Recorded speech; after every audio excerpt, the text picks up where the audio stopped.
Hi everyone, it's Sonia McDonald here from Leadership HQ at McDonald Inc. And it's International Women's Day 2021. And I just want to say to all those incredible, brilliant, beautiful, amazing women out there, I applaud you. You are beyond strong. And honestly, it's such an honor to do a live today around International Women's Day, because I know it's about choose to challenge. And obviously, I think a challenged world is an alert world, okay? And I think it's up to us. I think it's up to everyone, just not women. I think it's up to all of us. And I think it's not only just about women, it's about, gosh, anyone on this planet. We're all human, we're all unique, we're all different. And I just want to really focus on how we choose to challenge. I like to call it choose to courage, because I think to challenge, we really do need to have the ability to challenge with courage. It takes courage to challenge. And I think that's really important today, to see how we can have the courage to challenge, because courage isn't the absence of fear. It's the mastery of fear. And to master that fear and to actually challenge, gosh, biases, inequities, I think, anything to do with any unhelpful behavior where we're not actually advocating and supporting and inspiring and lifting women up. I think that we need courage to be able to speak up and actually choose to have that courage to challenge. So I wanted to talk a little bit today around courage, because if it isn't us, and who? And it does take all of us. It does take a tribe. And I think some of the things that I think we need to be focusing on are things like we need to, as women, be supporting other women. I think this is fundamental. Look, I've experienced it, and it's something I'm really passionate about. Is I'll do anything to help support and inspire another woman to succeed. There is so many opportunities out there for all of us. And that's something we really need to help in terms of get women to step back into work, to step up into leadership roles, and also give them the courage and inspire them to start businesses. Now, I'm going to share a little bit of a story, and this is probably one of the reasons why I started McDonald Inc., a new brand and strategy around that space, because I know what it's like. I remember, 15 years ago, and my world fell apart, and I had become a full-time solo mum. Now, I didn't have the 1 week off, 1 week on. I didn't have the I need support for someone to pick up my daughter when she's sick from kindy. I had to do the drop-offs, the pickups. I had to attend, which was wonderful, but I also had to work at the same time. I put a roof over our heads, and can I tell you, that was super challenging. I didn't get that support that I needed at the time. And, trying to find work, like when my world fell apart in China, I came back to Australia, and it was just a nightmare in terms of trying to find opportunities where I could actually work for an organisation in a senior role that offered me flexibility, because I was a full-time solo mum, and I found it so challenging. It was so tough. And I ended up finding a role where I was working for someone else as a part-time management consultant. And look, I loved it. I actually loved it. That's how I fell into the leadership development space. However, I remember going for the opportunity, and he asked me in the interview if I knew much about leadership. Now, my background was human resources, people and culture, right? And he asked me in the interview, do you know much about leadership development? And I kind of faked it a little bit and said that I knew lots about leadership development, and thought, please don't ask me any questions. Thank goodness he didn't. And I got the job. But I bought every book I could on leadership, and I researched it, I read, and I stepped in, right? I stepped in, and I believed in myself, but I also knew that I had to have that courage, because I had to put a roof over my daughter and my head. So I had to provide food on the table, I didn't know what else to do. I had to say yes to the opportunities, but, and it's got me to where I am today. But I've worked really, really hard to get where I am today. And can I tell you, I think for anyone, regardless of any gender or race or culture or wherever you're from, yes, starting a business is super tough and super amazing. But I remember back then as a woman, and I just could not find an opportunity that offered me that flexibility. And even today, now that I've had, these companies now for nearly 14 years, we still get looked over because we do get people that say to us, the CEO would prefer a male deliver the leadership coaching, or the CEO would has a mate and he would like to use him to do the leadership development. I know this is for a fact, a few years ago, a mining company actually said, I was working with the HR team, pulling together this incredible leadership program, and the HR team, who were amazing at the time, said, no, the CEO vetoed me moving forward to deliver the training because he wanted a man.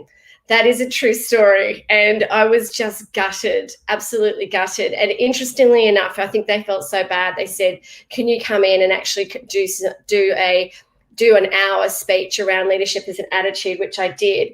And the feedback they got from this group of people in this mining company, and look, it was mostly men, but obviously there were men and women in the room, is that they loved that. The feedback they got is they loved my style.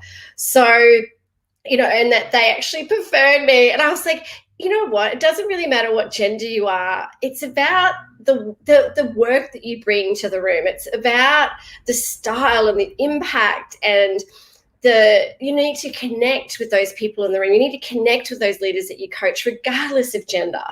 And, that has probably been my biggest challenge since I've had my company and business over, 14 years is, I still get those statements and comments that they would prefer a man in the room, or there's someone knows and prefers a man. So that's something that, again, I tackle. But you know what? You know how I overcome it? I just do such an awesome job. I just go, you know what? This is going to stop me. I'm just going to over deliver like you wouldn't believe. So that's why, and I'm really passionate about helping women really step up into leadership roles. And I do think we actually do need more people in leadership roles, women in leadership roles. But I want to talk to you about choosing to challenge, because I think when we choose to challenge, and it does take courage, how do we go about that? When we actually see biases, when we see micro inequities, when we see that unhelpful behavior, time and time again, and I've seen it, I've experienced it. I'm in a room, I'm in a meeting with all these men, it's a morning tea, and the men expect the women to clean up after they leave the meeting, because that's just what is expected. Again, we all play a part in this around calling out unacceptable or unhelpful behavior. And I use a technique around how to have the courage to challenge this behavior. It's called balancing advocacy and inquiry, but focusing on the data. So it's kind of like looking at, what are you seeing in terms of the biases or micro inequities and also unhelpful behavior, and calling out the behavior. And I use a technique called advocacy and inquiry by kind of going, hey, I've seen this behavior, or I've seen this bias, focusing again on the data and saying, hey, when I see you do this, or when I see you say that, I think it means this, because then it's kind of like you're putting your perception onto the data you're seeing. My concern is this. What's going on for you? So it could be, for instance, when I see that there are actually all men that are shortlisted for this executive position, I think it means that you actually haven't really gone out to market to see if anyone can actually headhunt or source female executives or female leaders. My concern is that we're actually promoting something that shouldn't be promoted within the organisation around diversity and inclusion. And therefore my concern is we actually are not supporting the diversity and inclusion, policy or strategy, or what we're trying to actually achieve within the organisation. What's going on for you? And sometimes it's just around having that courage to call that behaviour by balancing advocacy and inquiry. And if you want to know a little bit more around how to challenge, how to choose to challenge with courage, and around having these courageous conversations and that technique, reach out to us at McDonald Inc. or Leadership HQ. But I want to know how you're going to choose to challenge. What actions are you going to take? Because I think it's great we're having this conversation, and I'm here on this live, and I think that, though, what are you actually going to do about it? I think that we can all talk about it, and we can all support it, and we can all go, this is what we need to do. Like, we know, but the thing is, it's not, we can't just sit back and let our people do it. Like, we all have to be part of this. Every gender I'm talking about, not just women. It's also about men as well. Ooh. So, and we're doing, funnily enough, we're doing some work in a company, a women in leadership program, and I've said to all the stakeholders in the room, who are mostly men, that are actually the ones that are supporting this program, it's up to them as well. It's up to them to, when they're in meetings, let the women have a voice, let the women have a seat at the table. Talk to women about how you can help them with their career goals and those sort of things as well. So it is up to all of us to choose to challenge. But I would love to know, if you are listening to this, or later on if you watch this, write down in the comments what actions and behaviours are you going to put out? What are you going to do to choose to challenge? What are going to be your choices moving forward? Is it going to be how we can get more women back into the workforce who have had a career break, and having conversations around that and supporting them? How we can actually inspire and help other women? How we can call out unhelpful behaviour if we're seeing biases, unhelpful comments, micro inequities, those sort of things, like actually advocating for women. I did that last year with a senior woman who was actually on LinkedIn being pulled down, and I went into bat for her and advocated for her, and she actually thanked me. That's the type of things that we need to be doing. If we're seeing that sort of kind of pulling down, bullying, unhelpful behaviour, we need to call it out. We need to support each other. We need to lift women up into senior roles. We need to help them get there. We need to celebrate the successes and their achievements as well. I think that's really, really important. We need to give them the confidence and the skills and the tools to step into leadership roles as well. So if you actually are an executive role, okay, send the elevator back down and try and lift more women up. I think that's really important. We need to lead by example in that space. If you get opportunities to go on to a women in leadership program, we're about to launch a public program, go and do it. Like, go out there and do it, lead by example and do it. So if you are going to do something from watching this live, or it's already kind of part of your kind of MO that you're like, yeah, I'm actually out there making a difference, I'm going to send you a copy of my book, First Comes Courage. So if you want to let me know how you're going to choose to challenge, please let me know. Write it, tag what you're going to do. How are you going to choose to challenge? How are you going to choose to be courageous for International Women's Day, and also each and every day? And how you're going to, because we're all human beings, we're all equal.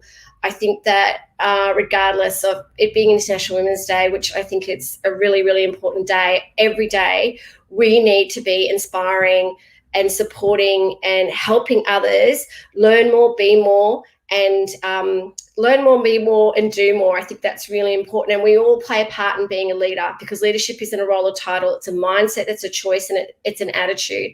So I want you all to choose to challenge, choose to be a leader today. And I want to know how you're going to do that. Write it in the comments. I will send the best answer, a copy of my book, First Comes Courage. Stay tuned. And also join my First Comes Courage read-along course. It's incredible. It's on my soniamcdonald.com.au site. Check out the work we're doing at McDonald Inc. and Leadership HQ. Stay tuned for some of our incredible, we actually run our programs in-house, but we're going to be launching some incredible public programs very, very soon.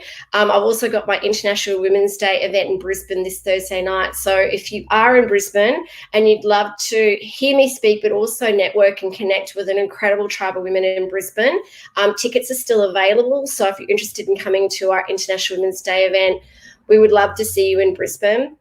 If you'd love me to speak within your organisation around courageous leadership, or anything to do with all my keynotes around it on Just Rocket, leadership attitude, courage is kindness, courage is impact, courage is purpose, courage is resilience, I would love to speak to your team or organisation or event as well. So write down how you are going to choose to challenge, and this is all about up to all of us to choose to challenge. And that takes courage. And first does comes courage. And I just want to say you are all remarkable and you are all brilliant.